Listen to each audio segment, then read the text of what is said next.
Nasorpresa si Mark sa lambing ng kanyang anak na si Callie. Habang ginugupitan niya ito ng kuko, nag-I love you si Callie at nagpakis pa sa kanyang daddy. Siyempre, pati kay mga minag I love you rin ang bata.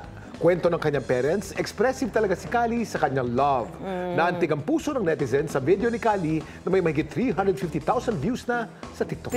Sarap naman Feel na feel ni baby yung pag-love ni daddy niya sa kanya, di ba? Yung mga anak kong babae, sana bumalik sa ganyan. Matatanda na, wala na. Hindi na po pwede. So pag may mga anak kayong ganyan kaliliit, samantalahin nyo na. Lamutakin po ninyo at saka po nyo at halikan ninyo. Pagtanda po niyan, ayaw na po sa inyo. May sarili ng mga mundo.